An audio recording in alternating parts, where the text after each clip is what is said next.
Assalamualaikum warahmatullahi wabarakatuh.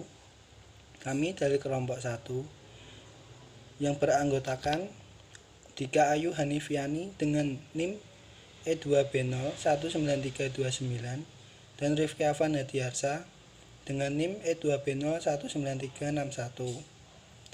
Kami akan mempresentasikan materi kami adalah manusia dan alam semesta. Pertama ialah manusia.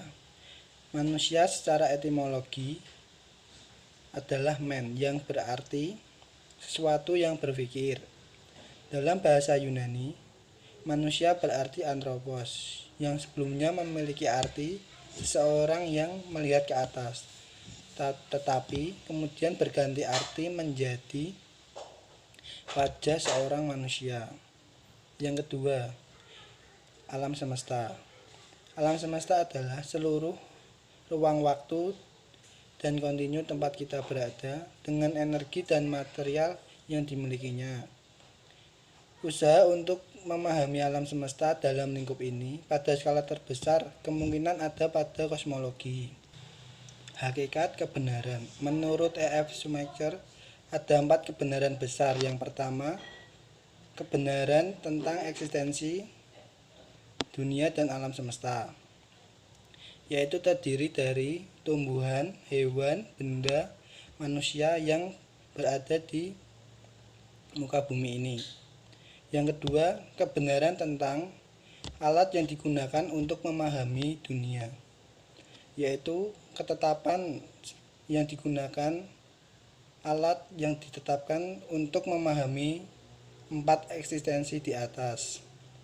Yang kedua, kebenaran tentang belajar mengenai dunia. Yang keempat, hidup di dunia ini.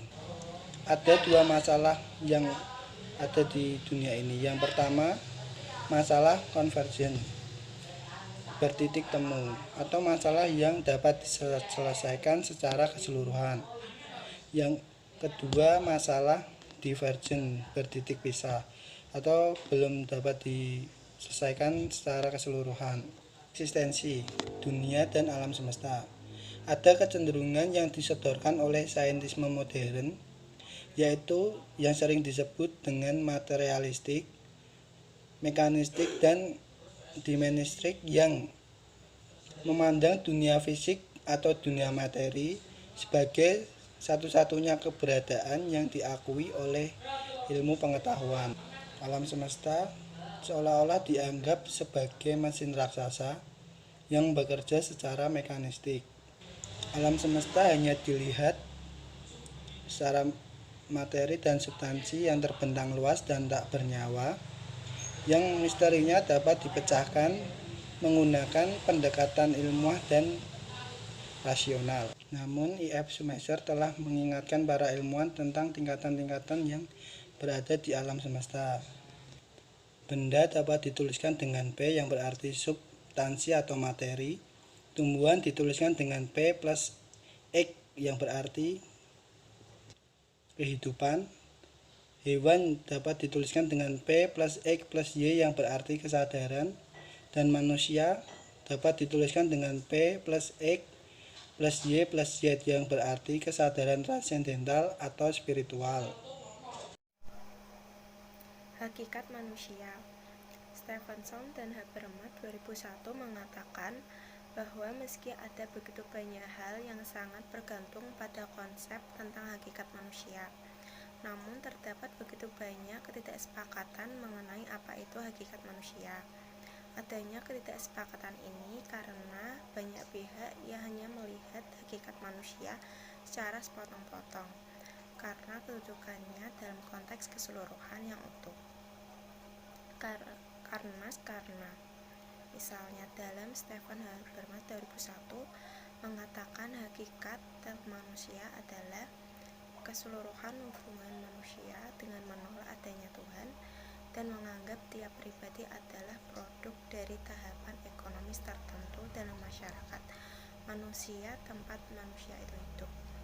Kecenderungan memahami hakikat manusia secara sepotong-potong ini sangat jelas terasa dengan melihat perkembangan dan psikologi, khususnya menyangkut persepsi konsepsi psikologis tentang manusia.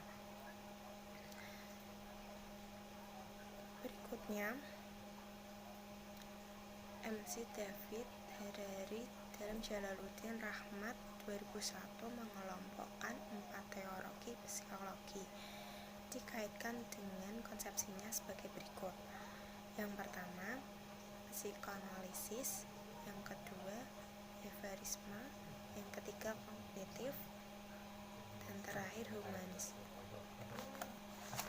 Selanjutnya, hakikat otak atau brain dan kecerdasan intelektis.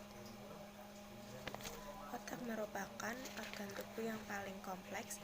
Otak merupakan kemampuan yang paling memproduksi pikiran sadar, melakukan pilihan bebas, menyimpan ingatan, memungkinkan memiliki perasaan, menjembatani kehidupan spiritual dan kehidupan materi atau fisik, kemampuan perabaan, persentuhan, penglihatan, penciuman, dan berbahasa, mengendalikan berbagai organ tubuh, dan sebagainya.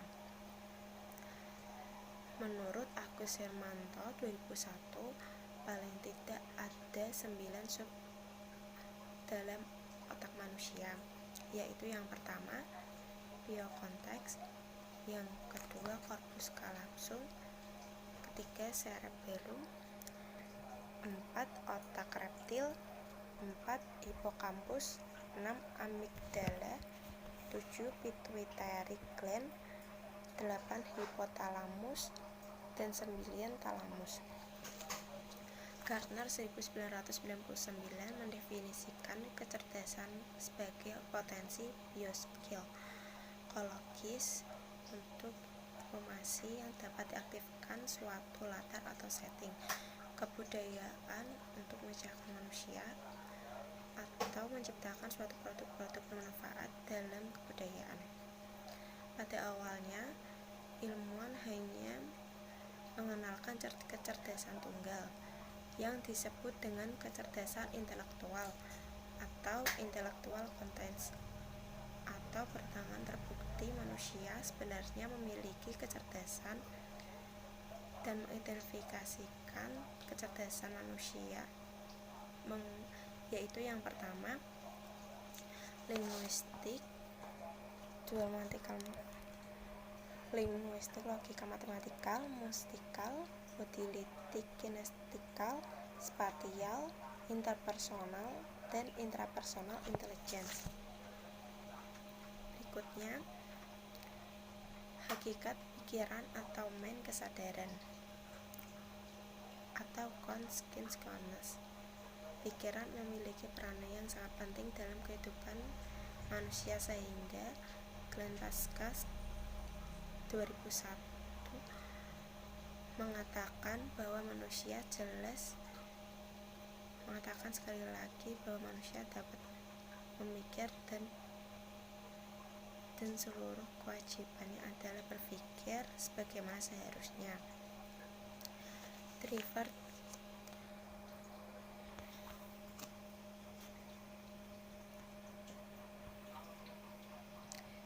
dalam Studio 2001 memberikan batasan mengenai pemikiran main atau mental sebagai keseluruhan struktur dan proses-proses kejiwaan baik yang disadari maupun tidak disadari yang merupakan bagian dari spektrum terorganisir.